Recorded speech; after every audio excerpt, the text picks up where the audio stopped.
On the morning of November 9, 2005, the peaceful life of Wayman Keith Gentry came to a horrific end. A loving husband, devoted father, and dedicated corrections officer, Keith was shot in his own home under suspicious circumstances. What seemed to be a break-in quickly turned into a disturbing tale of betrayal, financial greed, and a carefully hidden truth. Wayman Keith Gentry, born September 2, 1974, was a well-respected man in his community. Married to Darlene Dosel on April 10, 1999, they had 3 sons and appeared to lead a fulfilling life. Keith worked as a corrections officer while Darlene was a nurse, and they had built a family that many would consider an ideal life. But just 6 years into their marriage, everything changed. On November 9, 2005, at 6:11 a.m., Darlene called 911 to report that an intruder had broken into their home and shot her husband in the head. Police arrived to find Keith barely alive, suffering from a gunshot wound. Despite efforts to save him, he succumbed to his injuries shortly after. However, investigators quickly noted inconsistencies in Darlene's story. As a nurse, she hadn't attempted to help Keith, and there were no signs of forced entry into their home. The most suspicious discovery was that Keith's guns, which should have been inside the home, were found neatly stacked on the front lawn, with one gun, a .22 caliber revolver, still missing. The authorities began to dig deeper into the Gentry's marriage, and what they uncovered raised even more questions. Friends revealed that Keith and Darlene's marriage had been strained due to financial troubles. Darlene stood to collect a $500,000 life insurance policy from Keith's death, a detail that sparked suspicion. Things took a darker turn when surveillance footage showed Darlene discarding a blood-stained pillowcase in a dumpster just days after the murder. The discovery of her interest in purchasing a property with a pond added more fuel to the fire. Initially, Darlene had wanted the property so their children could fish, but once it was bought, she demanded that the pond be filled in. Authorities decided to investigate the pond further. They discovered Keith's missing .22 caliber revolver buried at the exact location Darlene had requested to be filled. Surveillance footage showed Darlene returning to the pond and searching the precise spot where the gun had been found. This crucial moment provided the final piece of evidence. Darlene was arrested and charged with the murder of her husband, Keith. The case was largely based on circumstantial evidence, such as the inconsistencies in her story, the blood-stained pillowcase, and the video of her at the pond. Despite her claims of innocence, Darlene was convicted and sentenced to 60 years in prison, with eligibility for parole in 2037. Keith's parents were granted custody of their 3 grandsons, and the tragedy left an indelible mark on the Gentry family. Though Darlene's guilt was never definitively proven, the evidence and the haunting questions surrounding the case leave many believing in her role in her husband's untimely death.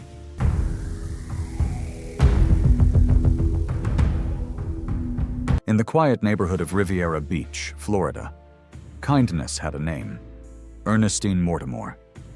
At 75 years old, she was known for her warm heart and unwavering willingness to help her neighbors. But on April 28, 1995, that kindness met a violent end. Ernestine was found brutally beaten and strangled to death inside her own home. The police launched an immediate investigation, and suspicion quickly fell on her neighbor, Willie Rogers, and another man.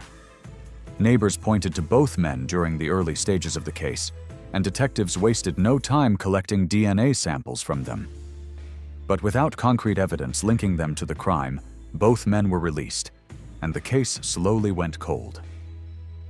In November 2022, the Riviera Beach Police Department established a cold case unit dedicated to solving unsolved murders dating back to the 1960s. Among the cases revisited was Ernestine Mortimer's murder. With advancements in forensic technology, detectives re-examined the evidence, focusing on a crucial blood sample collected from Rogers during the initial investigation. In May 2023, the sample was sent to Bode Technology Lab in Virginia for advanced DNA testing. A year later, the results came back, undeniable and conclusive. The DNA matched Willie Rogers, confirming him as the primary suspect. Authorities believe that on that tragic night, a 27-year-old Rogers broke into Ernestine's home, intending to rob her. But his plan took a deadly turn. At the time of his identification, Rogers was already serving time in Alachua County for an unrelated case, with a scheduled release date of May 15, 2032. On January 30, 2025, justice caught up with him. Rogers was officially indicted for Ernestine Mortimer's murder and now awaits the final outcome of the case. Though it took decades, justice is finally within reach.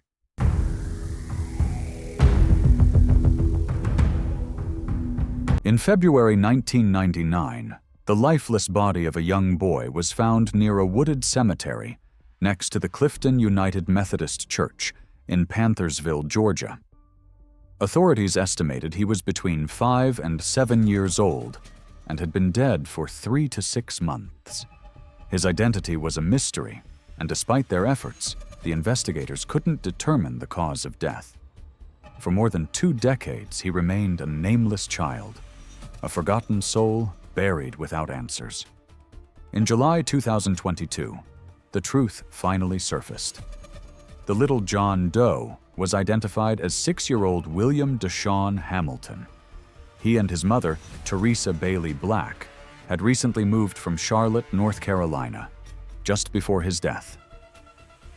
The revelation came after a woman from Charlotte, who had known William, contacted the National Center for Missing and Exploited Children. She had been haunted for years by a gut feeling that something wasn't right. And when she saw the artist's rendering of the boy's face, her suspicions were confirmed. William was remembered as a bright, curious child who loved to draw and read books like the dictionary and encyclopedia, a shining star who never got the chance to grow up. In early 2022, DNA testing confirmed Teresa Bailey Black as William's mother. As investigators dug deeper into Teresa's past, disturbing details began to surface. She had a criminal history, including a manslaughter conviction from 1994, and had worked at a now-defunct Atlanta strip club called Pleasers. Records also revealed that she had withdrawn William from school in December 1998 without notice, moving to Atlanta shortly after. By the following year, Teresa returned to Charlotte, without William. When questioned by friends and acquaintances, she gave conflicting stories about his whereabouts. Shockingly, William was never reported missing, leaving him unidentified for more than 20 years. During police questioning in 2022, Teresa initially acted shocked upon hearing about her son's death. Later, she admitted to being present when William died and confessed to abandoning his body in the wooded area where he was discovered. According to the indictment, Teresa had allegedly given William cold medication containing diphenhydramine before striking him on the head with an unidentified object. Instead of seeking medical help, she concealed his death, leaving him alone in the woods. In June 2022, Teresa Bailey Black was arrested in Phoenix, Arizona, and charged with multiple crimes, including felony murder, child cruelty, aggravated assault, and concealing the death of another. A jury later acquitted her of the most severe charges, but convicted her of concealing William's death, sentencing her to 10 years in prison, the maximum penalty under Georgia law for that charge. Though the truth about William Deshaun Hamilton's tragic fate has come to light, many unanswered questions still linger. Why did Teresa abandon her son? And what truly happened on that fateful day?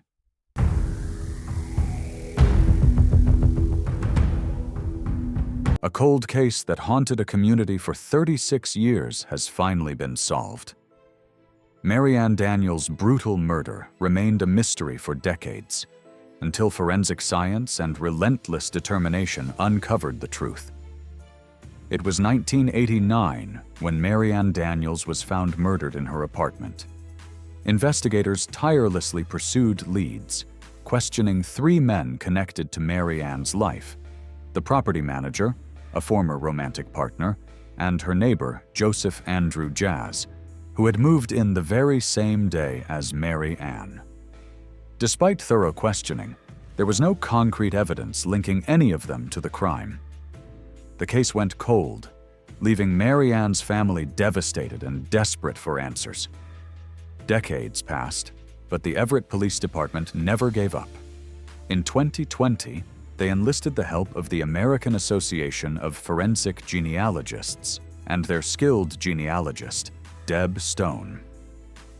5 years later, in 2025, their persistence finally paid off. Through groundbreaking forensic genetic genealogy, they identified the killer, Joseph Andrew Jazz, now 61 years old and living in Las Vegas. But to make an arrest, detectives needed undeniable proof. They began covertly collecting Jazz's DNA. One night, Las Vegas detectives followed him to a restaurant. After Jazz finished his drink, detectives retrieved the discarded beer bottle, hoping it would hold the key to solving the case. The results were conclusive. The DNA on the beer bottle matched the DNA found on the ligature used to strangle Mary Ann Daniels 36 years earlier. It was the break the investigators had been waiting for, a chance to finally bring justice to Mary Ann's memory. On that fateful day in 2025, Joseph Andrew Jazz was arrested in Las Vegas and charged with Mary Ann's murder. News of the arrest brought a bittersweet sense of relief to the community and Mary Ann's family, who had long awaited answers. As of now, Jazz remains behind bars, awaiting the outcome of the legal proceedings.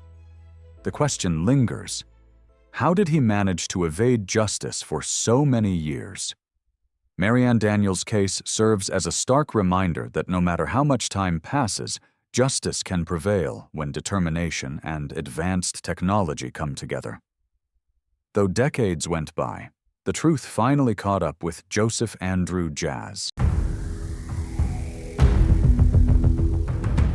Louise Ellis was a talented writer, illustrator, and freelance journalist known for her relentless pursuit of truth and justice.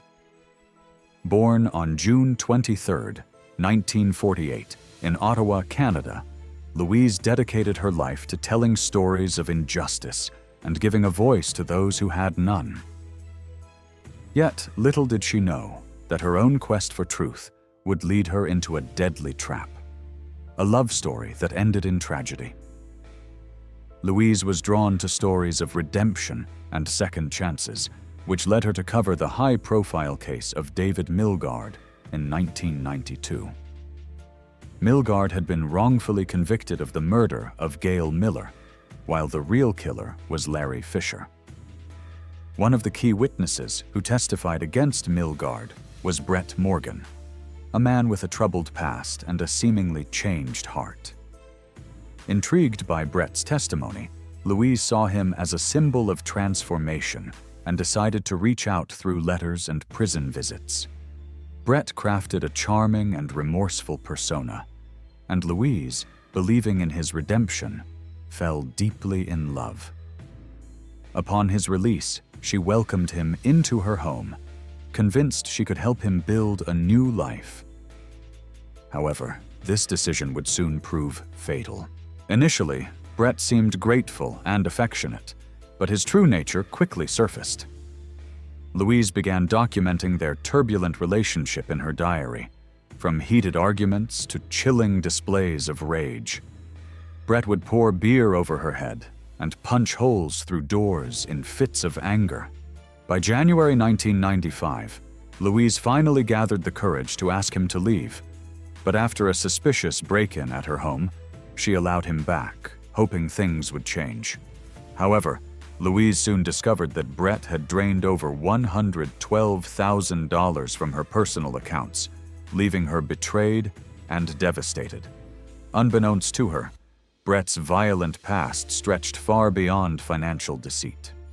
His previous marriages were marked by suffocation, brutal beatings, and even a miscarriage caused by his relentless violence.